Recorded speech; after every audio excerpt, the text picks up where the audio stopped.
$1.5 billion annually to regulate PFAS, forever chemicals. But it matters because it saves lives, more than you probably know. I researched this because I've heard people talk about forever chemicals, but I never really knew what they were until now. Forever chemicals are a large group of man-made PFAS that cause illnesses and diseases, and in my opinion, need much more regulation on how they are allowed to be used. Like I said, forever chemicals cause a multitude of diseases.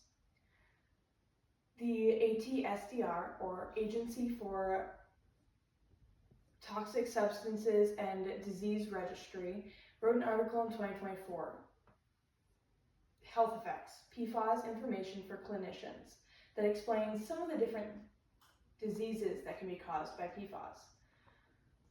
Some of the diseases include ulcerative colitis, kidney cancer, and pregnancy-induced hypertension.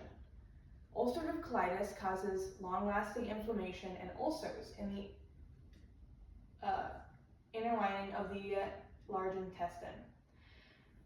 Pregnancy-induced hypertension is where a pregnant woman has very high blood pressure, which can cause reduced placenta blood flow and premature births. Kidney cancer, as I'm sure you all know, is where kidney cells grow uncontrollably, causing tumors and often starting in the tubes that filter waste from the blood. This happens because PFAS do not break down, they build up in the human blood and organs over years. Now that you know some of the problems that PFAS cause, let me tell you a little bit about them and some of the unique characteristics that cause them to be so destructive. According to the DHS's 2025 article, Chemicals, Perfluoroalkyl and Polyfluoroalkyl PFAS substances, which explains that PFAS in the scientific world are called perfluoroalkyl and polyfluoroalkyl substances and are made of carbon-fluorine bonds. Carbon-fluorine bonds are one of the strongest atomic bonds known to man, which is why they are so incredibly durable. It's also why they are resistant to grease, oil, water, and heat. These unique properties are why they were used for so many different industrial processes before companies began using them in consumer goods. Many common uses for consumer goods are cleaning products like table disinfectants, water-resistant fabrics like raincoats and tents, non-stick cookware like Teflon, and personal care products like shampoo and nail polish.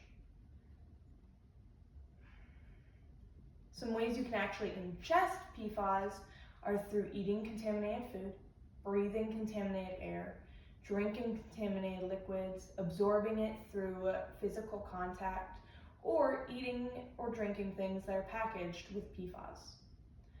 Another dangerous problem with PFAS is that they travel incredibly quickly and very easily through water and air, which means two things. A, you can breathe it in, which causes a buildup in your lungs and other organs due to circulatory system, and it can contaminate environments and regions far from where it was made. If you look at this visual aid that I made,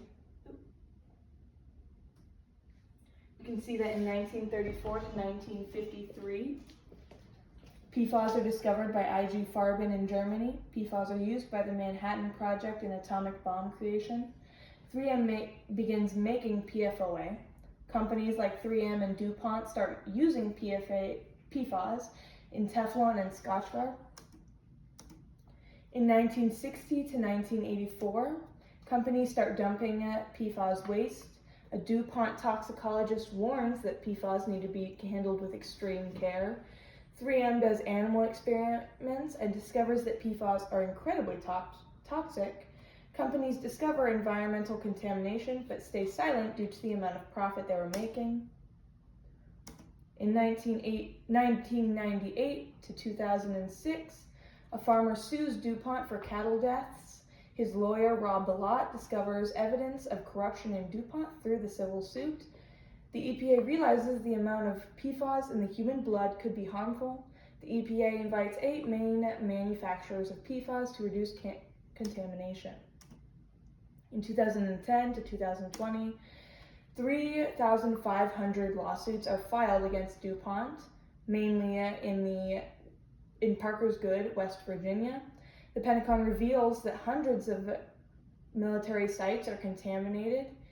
3M pledges to phase out all PFAS by 2025, and the Stockholm Convention adds PFOA to its list of banned substances. In 2021 to now, the EPA releases its PFAS strategic roadmap, which explains restrictions and ways to reduce contamination. 3M gives $10.3 billion settlement to public water systems. The EPA makes an enforceable drinking water standard. EPA designates PFOA and PFOS as hazardous substances. And at the moment, the EPA is having a hard time making more regulations on PFAS due to uncooperative companies.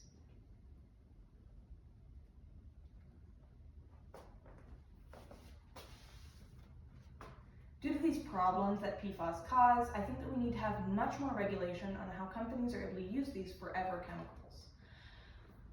Most of the information I'm about to give you came from the NIH's 2021 article, The True Costs of PFAS and the Benefits of Acting Now, by Alyssa Cordner and her associates.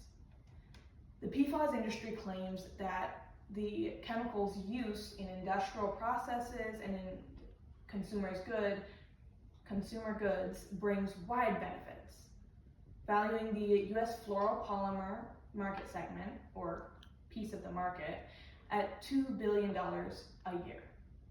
But what they fail to mention are the long-term severe costs to consumers. Almost 2 million Americans, or almost 200 million Americans, or 2/3 of the U.S.'s population, drink contaminated water. And that's not including the amount who breathe contaminated air or eat contaminated food. On top of that, many companies are switching from long-chain PFAS, which are heavily regulated by federal agencies, to short-chain PFAS, which aren't, and whose health risks are unknown or similar. PFAS also degrade natural resources like water and soil as they infect them. This can impact fisheries, agriculture, livestock, and financial stability of any country. Now, many people say that regulation costs too much on PFAS, about $5.7 billion a year. But what they don't talk about is how much health care for the diseases that PFAS cause is, about $37 billion a year. And the cherry on top, a well-known PFAS type, PFOA, causes neurological defects such as autism and ADHD, physical birth defects, obesity in later life, and low birth weights. PFOA was so bad that they made a movie about it called Dark Waters, in which DuPont gets sued for its involvement in creating it. In conclusion, PFAS are a large group of man-made chemicals that, in my opinion, need more regulation and cause diseases. We need to do something about this, if not for ourselves and our health, for the wellness and health of generations that will follow ours.